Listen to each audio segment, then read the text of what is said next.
ಶಿಕ್ಷಣ ಪರಿಷತ್ ಅಂದರೆ NCT ಇಂದ ಯಾವುದೇ ಅನುಮೋದನೆ ಪಡೆಯದೆ ಮತ್ತು ವಿದ್ಯಾರ್ಥಿಗಳಿಗೆ ತಪ್ಪು ಮಾಹಿತಿ ನೀಡಿದ ಇಂದಿನ ದಿನವರೆಗೂ ಕಾರ್ಯನಿರ್ವಹಿಸ್ತಾ ಬಂದಿದ್ದಾರೆ. ಈ ಸತ್ಯವು ನಮಗೆ RTI ಪ್ರತ್ಯುತ್ತರದಿಂದ ಬಯಲಾಗಿದೆ. ಹಿಂದೆ ರಾಯಚೂರು ವಿಶ್ವವಿದ್ಯಾಲಯ ಎಂದು ಕರೆಯಲ್ಪಡುತ್ತಿದ್ದ ಇಂದಿನ ಆದಿಕವಿ ಶ್ರೀ ಮಹರ್ಷಿ ವಿಶ್ವವಿದ್ಯಾಲಯವು ಈ ಒಂದು ವಿಷಯ ಗೊತ್ತಾದ ಮೇಲೆ ತಕ್ಷಣ ಈ ಕಾಲೇಜಿನ ಸಂಯೋಜನೆಯನ್ನು ರದ್ದುಗೊಳಿಸಿದ್ದಾರೆ.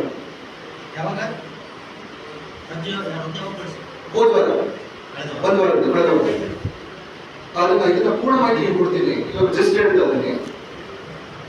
ಈ ಉಲ್ಲಂಘನೆಗೆ ನ್ಯಾಯ ಕೊಡಿಸಲು ಮತ್ತು ವ್ಯವಸ್ಥಿತ ಸುಧಾರಣೆಗಾಗಿ ಕರ್ನಾಟಕ ಉಚ್ಚ ನ್ಯಾಯಾಲಯದಲ್ಲಿ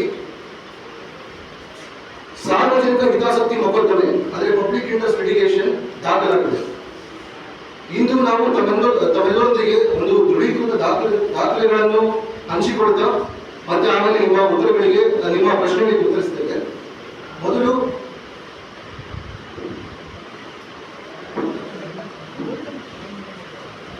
ಇವಾಗ ಈ ಗಂಭೀರ ಸಮಸ್ಯೆಯ ಬಗ್ಗೆ ವಿವರವಾಗಿ ತಮಗೆ ತಿಳಿಸುತ್ತೇವೆ. 2005ರ ಮಾಹಿತಿ ಹಕ್ಕು ಅಧಿನಿಯಮ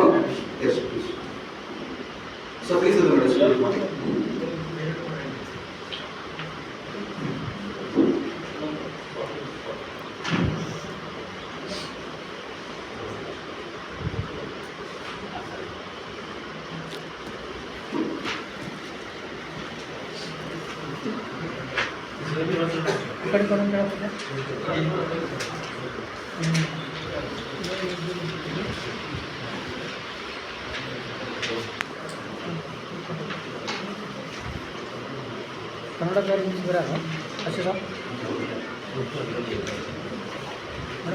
ಕನ್ನಡ ಇಂಗ್ಲೀಷ್ ಬರೋದು.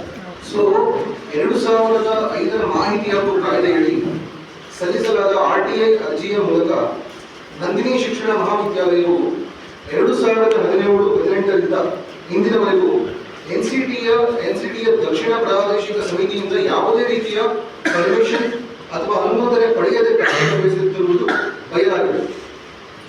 ಈ ಕಾಲೇಜು NCTಯ ಅನುಮೋದನೆ ಇದೆ ಎಂದು ತಪ್ಪು ಜಾಹೀರಾತು ನೀಡಿ ನೂರಾರು ವಿದ್ಯಾರ್ಥಿಗಳನ್ನ ಸೇರ್ಪಡೆ ಮಾಡಿಕೊಳ್ತಾ ಇರುತ್ತದೆ.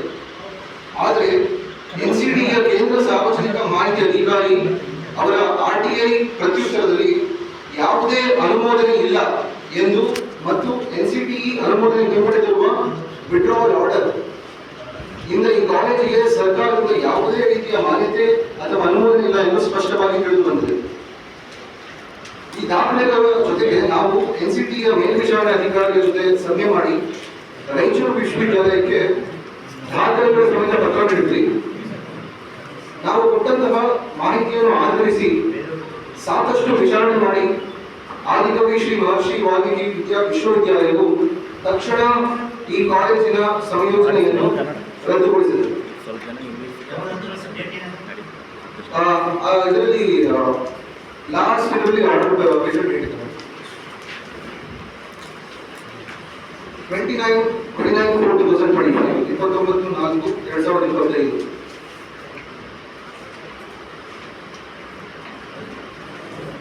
ಈ ಘಟನೆಯಿಂದಾಗಿ ಸೇರ್ಪಡೆಯಾದ ವಿದ್ಯಾರ್ಥಿಗಳ ಪದವಿಗಳ ಮಾನ್ಯತೆಯ ಬಗ್ಗೆ ಗಂಭೀರವಾದ ಕಳವಳ ಉಂಟಾಗಿದೆ. ಇದನ್ನು ಪರಿಹರಿಸಲು ಮತ್ತು ಇಂತಹ ಉಲ್ಲಂಘನೆಗಳನ್ನು ತಡೆಯಲು ಕರ್ನಾಟಕ ಉಚ್ಚ ನ್ಯಾಯಾಲಯದಲ್ಲಿ ಸಾರ್ವಜನಿಕ ಹಿತಾಸಕ್ತಿ ಮೊಕದ್ದಮೆ ಅಂದರೆ PIL ದಾಖಲು ಮಾಡಲಾಗಿದೆ. ಈ PIL ವಿದ್ಯಾರ್ಥಿಗಳಿಗೆ ನ್ಯಾಯ ಕೊಡಿಸುವ ಜೊತೆಗೆ ಶೈಕ್ಷಣಿಕ ಸಂಸ್ಥೆಗಳ ಮೇಲಿನ ಕಟ್ಟುನಿಟ್ಟಾದ ಮೇಲ್ವಿಚಾರಣೆಗೆ ಒತ್ತು ನೀಡುತ್ತದೆ. ಈ ಘಟನೆಯಿಂದಾಗಿ ವಿದ್ಯಾರ್ಥಿಗಳ ಭವಿಷ್ಯಕ್ಕೆ ಧಕ್ಕೆ ಆಗದಂತೆ ನೋಡಿಕೊಳ್ಳಬೇಕಾಗಿರುವುದು ನಮ್ಮೆಲ್ಲರ ಕರ್ತವ್ಯ. ಏಕೆಂದರೆ ವಿದ್ಯಾರ್ಥಿಗಳ ಶೈಕ್ಷಣಿಕ ಭವಿಷ್ಯ ಮತ್ತು ಕಾನೂನಿನ ನಿಯಮಗಳನ್ನು ಎತ್ತಿ ಹಿಡಿಯುವುದು ನಮ್ಮ ಆದ್ಯತೆಯಾಗಿರಬೇಕಾಗಿದೆ. ಟ್ರಾನ್ಸ್ಪರೆನ್ಸಿ ಇವಾಗ ನಾವು ತಮ್ಮ ಪ್ರಶ್ನೆಗಳಿಗೆ ಉತ್ತರ ಕೊಡಲಿದ್ದಾರೆ.